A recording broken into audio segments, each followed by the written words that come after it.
ecosystems. I'm a marine pathologist. I work on the health of things that you can't see. So anything to do with dolphins, whales, stuff that talks, brains, I don't work with it. I work with stuff that you really can't see.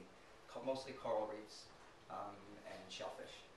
So my research, I started it back in the late 80s, early 90s, looking at how these strange, abnormal pools of hot water were causing major mortalities of coastal ecosystems, specifically reefs, all over the world, not just Florida, not just the Caribbean, but Indo-Pacific, Southeast Asia, Red Sea, all over the world. And what we've noticed is a steady decline of the framework of coastal zones, which are coral reefs, mangroves, and shellfish reefs.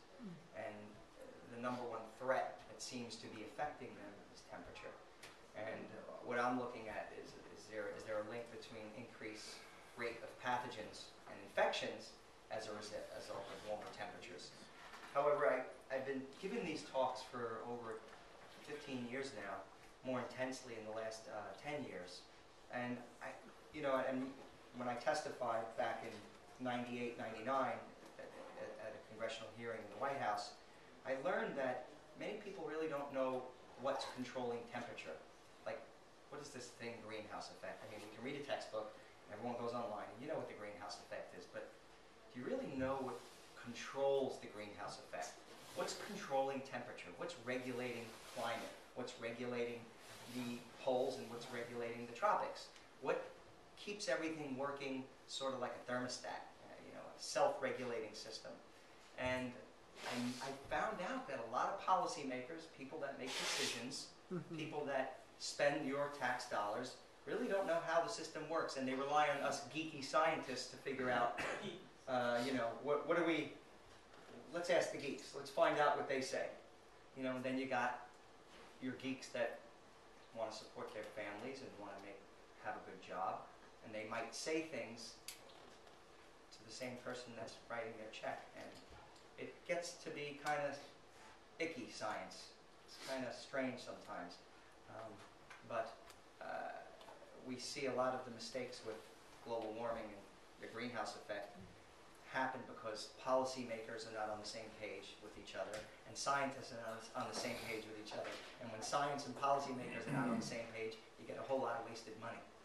But anyway, let me talk to you how the system works. And can we shut up maybe this one? Or I don't want to shut them all because then I don't think we can control that. I guess only half. That's good. Yeah, it's okay. Yeah. All right. This will work. So let's start with plankton. This is going to be really kind of cool because there's a lot of pictures and a lot of visual things here. And why am I starting with plankton? I'm starting with plankton because they're at the top of the food chain, right? They are the primary producers. They live in an upper millimeter of water. And I'm not an expert on plankton. However, I remember sitting in my class as an undergraduate at NYU, deciding, am I going to major in business or am I going to major in who the hell knows? So I remember I walked into this class, and no matter what I was majoring in, I declared business as my major. I wanted to make money, right? So I walked into the classroom, and I had to take 2 science classes as my fulfillment of my degree. So I said, oh, let me get it over with now. In the beginning, I loved science, but never thought I could handle it. So I walked in the classroom, and there was this guy in the classroom just sitting there with his headphones on. He had hair down to here and a Free James Brown t-shirt on. And I was like, where the hell is the professor, man? I'm going to split from this class. I want to get out of here. He goes, oh, I'm the professor. Are we late? I was like, wow, you're the professor? I didn't expect it, right? And then from there on in, he started talking about plankton. He put a picture of plankton, and he said, this plankton controls everything responsible for life on the planet. And I said, oh, this guy's nuts. He must be smoking dope or something, Couldn't figure this guy out. I'm like, how can this little thing that's in a teaspoon of water in the upper ocean control the show? And he says, yes, it controls the show. And he started talking about how it controls the show. And I think I'm going to share that with you. It's kind of fun. These tiny little coccolithophorids, they have these pigments, brown, green, red, and they sit there in the sun, and they make sugar. I think if I had 3 wishes, one of them, probably, it would be a selfish wish, if I could have chloroplasts in my head, that all I'd have to do is stick my head out the window and make sugar and wouldn't have to eat. It would be kind of cool, but plants do that. Plankton do that. They make sugar by sticking their head out in the light, and they get to grow their shells. With the absorption of sunlight with these pigments, they get to make these beautiful shells. Let me show you some pictures. These are viruses in the upper millimeter. Now, I'm going to talk only for a little while about a tablespoon of seawater in the top layer, the first couple of millimeters. You got viruses, you got plankton, you got bacteria, you got protists, you got a whole variety of living organisms that control the show. The reason why we're alive, breathing, eating, pooping, having fun is because of all these things. And no one knows the role of viruses and how they talk into plankton and bacteria and how the bacteria talk into viruses and so forth. There's a lot of action going in there, but they all have a very important niche. Don't ever underestimate the things you can't see. These are just some of the different species of viruses, bacteria, more bacteria, and a nice little cartoon here, just to show you some of the different shapes under the microscope. The unknown world is really amazing, and what you can learn under a microscope, if you have the right teacher telling you stuff, it's pretty amazing with some helpful literature. But these are diatoms. The difference between calcareous plankton and diatoms is really, really important. This is when I talk to policymakers and politicians. I'm like, you really need to get the difference. And I'll tell you why in a minute. But these guys who have like opal tests, they have like these shiny diamond-like, gem-like configuration, these outer tests, these skeletons that are different in chemical composition, elemental composition. One's made of calcium, one's made of silica. The calcium phytoplanktoner is lighter, looks like chalk. This guy looks like glass. So, in a minute, I'll explain their role.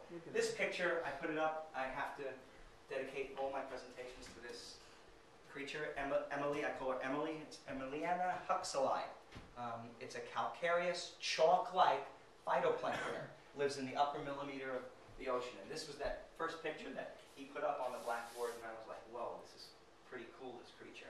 Now, it takes in gas with calcium from seawater and makes this beautiful shell. So its food is sunlight. It gets its sugar and energy. And it gets calcium ions from seawater, CO2 gas to make a carbonate shell, and I'm going to show it many times so you get it. But it's very, very important to understand that it eats stuff, and it eats the stuff that we want to get rid of, which is carbon dioxide. Just some more pictures of, these are dinoflagellates, diatoms, calcareous phytoplanktoners. And this little picture here is a regular light microscope image of mucus. It's called floc. We call it flocculent. And this snot-like looking thing, it's floating in the ocean, and it's everywhere. You gulp it every time you open your mouth and swallow stuff in the water.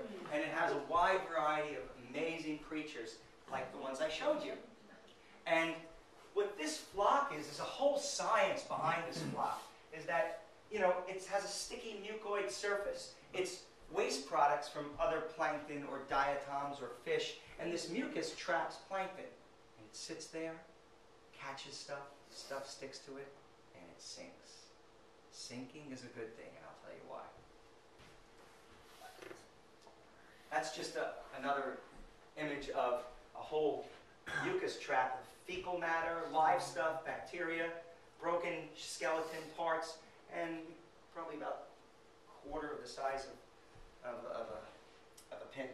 But that's a whole community. That's what I wanted to use, the word like community, that's living in there, that's regulating the atmosphere. Yes, how is this snot-like looking specimen here regulating the Earth's climate? Well, it does. Here's a good image. I like this cartoon because it kind of shows you, here's that upper millimeter. You got these little tiny marine snow. Some of them are dead shells, some of them are live shells. But in